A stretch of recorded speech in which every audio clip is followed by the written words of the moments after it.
Bismillahirrahmanirrahim. Assalamualaikum warahmatullahi wabarakatuh. Waalaikumsalam warahmatullahi wabarakatuh. Jadi kegiatan SDGs ini saya dari Dinas Pemberdayaan Masyarakat Desa Kabupaten Musi Banyuasin. Kegiatan SDGs ini ada dasar hukumnya ya, bukan kita laksanakan tanpa dasar hukum.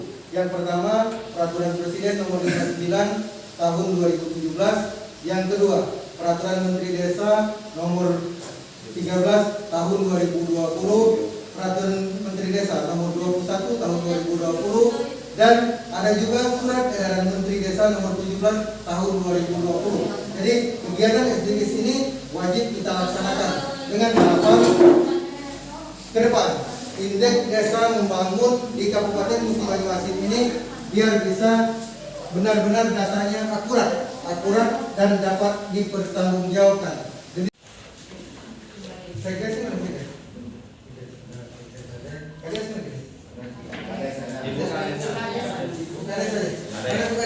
salam kenal Bu Kades. Kemana Bapak ya? Ada acara? Ada tugas lain, tugas luar. Baik, kita mulai bagian gajeng tim. Meninggal nikah banyak uang asli, uang dawas, uang sumat ya. Mayoritasnya kombinasi Pak. kombinasi. Pemberingannya cukup kan? Lemah cukup. Baru ada. Jadi lemah cukup jadi tempat tuh pada boleh pakai gini-gini deh. Atau SDGs. Apa kepanjangan SDGs itu? Kalau bahasa peninggalannya Sustainable Development Goal. Sustainable ini artinya berkelanjutan. Development itu pembangunan, goal itu ada tujuan. Jadi SDGs itu tujuan pembangunan berkelanjutan.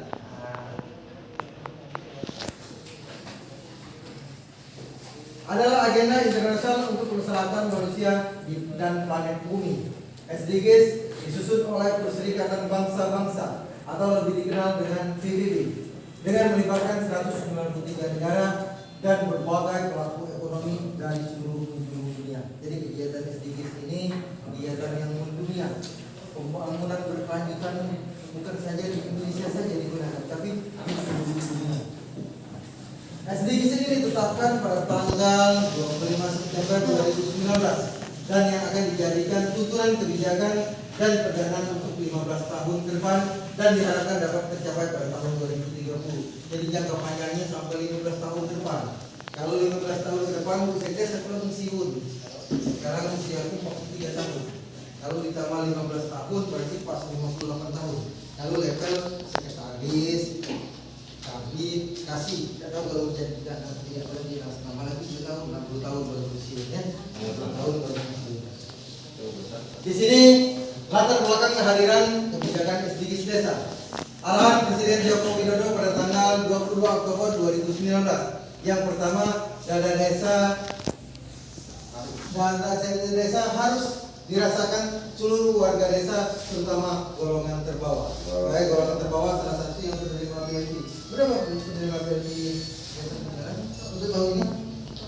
30 orang. 30 orang itulah golongan terbawah yang menerima BLT. Kenapa BLT sampai hari ini belum diberikan? Nanti akan saya kupas di sesi yang selanjutnya ya.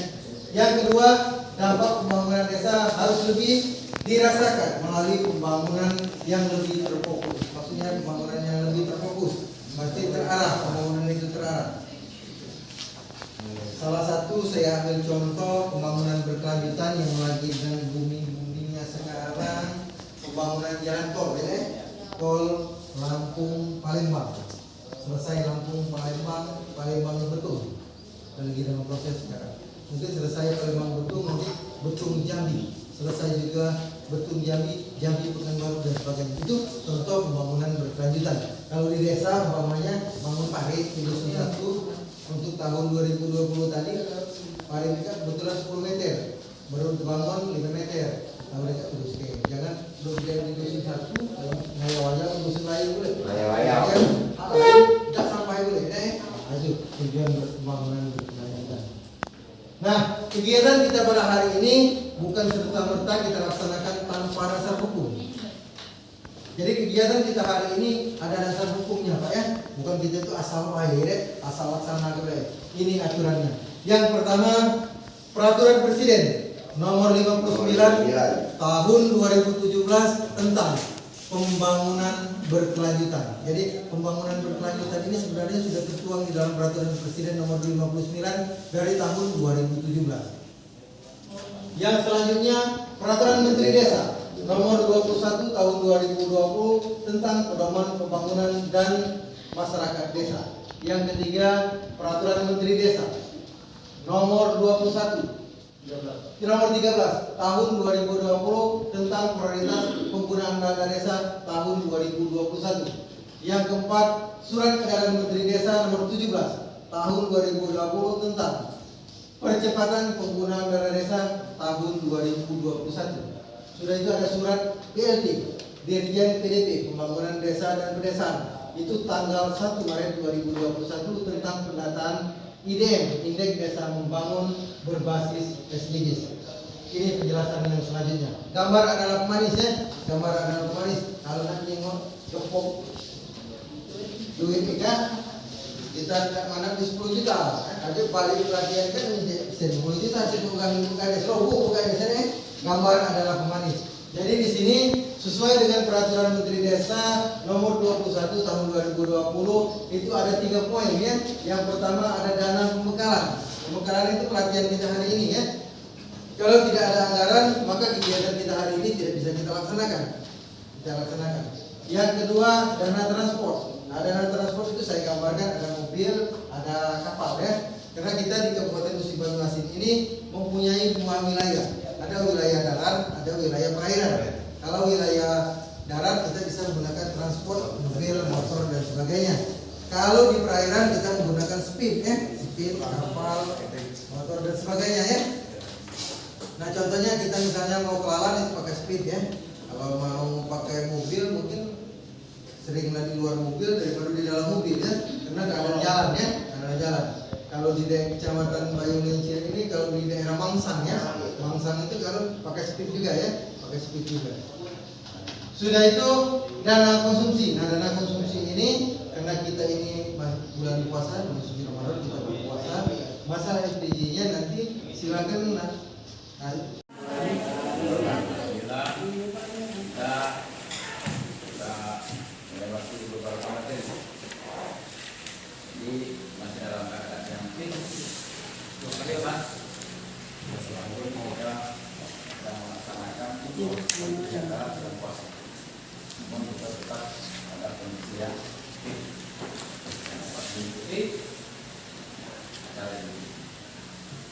Bapak Ibu hadirin peserta pelatihan bahwa pemberi materi yang saya sampaikan nanti bukan berarti saya adalah tak menggurui, tetapi ini adalah penyampaian dari ini proses sharing bagi kita semua dalam hal yang disampaikan nanti manfaat kemudian wawasan yang sama-sama kita peroleh yang baik dan disampaikan pada saudara-saudara kita yang belum berkesempatan untuk mengikuti pelatihan ini. Para peserta pelatihan pada siang hari ini adalah mekanisme pendataan poin nomor development goal desa. Dalam perhatian di sana upaya tepat untuk mewujudkan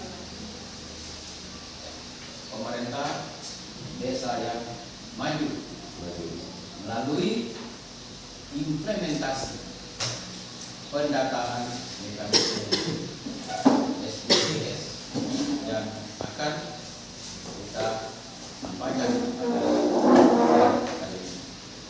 Di samping itu, faktor-faktor yang sangat mendukung implementasi dalam upaya mewujudkan pemerintahan desa yang maju. Faktor desa peduli. Desa peduli banyak sekali cakupan di dalam rekap untuk memajukan desa itu. Ada desa peduli lingkungan, desa peduli pendidikan, desa peduli perempuan, desa peduli kesehatan, dan desa peduli bidang berkolaborasi bersama dengan memajukan kegiatan dari kita. Dua, juga kita dapat menarik investor atau donatur lain yang sama-sama untuk dapat mengikuti kegiatan di desa itu dan memajukan desa itu sendiri dengan berkolaborasi. Itu dalam berkolaborasi hari ini banyak hal yang harus kita tempuh, terutama dengan kalangan-kalangan tertentu, juga dari perusahaan-perusahaan barangkali dan juga dari desa-desa tetangga yang dapat membuat suatu kegiatan bersama, kolaborasi dapat sama-sama untuk menguntungkan kita semua. Baik Bapak Ibu semua hadirin, di situ disebutkan faktor desa peduli lingkungan, desa peduli kesehatan, desa peduli perempuan, dan desa peduli kesehatan. Itu kita semua sudah memahami semua, karena itu adalah pekerjaan kita sehari-hari di dalam melaksanakan tugas di pemerintahan desa.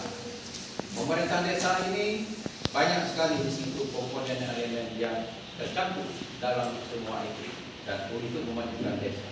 Untuk ini dalam mendukung pendataan proyek baru Deployment Goals desa, semua harus terlibat dan semua harus bertanggung jawab. Karena tanggung jawab bersama ini harus disebut bersama. Kalau kita mendengar dengan relawan, atau mau menggerak jadi relawan, pasti kita menjadi relawan bergerak sendiri. Padahal relawan di sini adalah manfaat begitu luas terhadap apa yang kita lakukan untuk pendataan dan dapat diimplementasikan terhadap desa kita. Hingga apa yang kita buat untuk pembangunan depan akan maksimal jadinya dengan data-data yang kita peroleh bersama dengan relawan-relawan yang siap untuk melaksanakan tugas kita di desa. Baik Bapak Ibu, kita mulai dengan mekanisme pendataan SDGs di desa.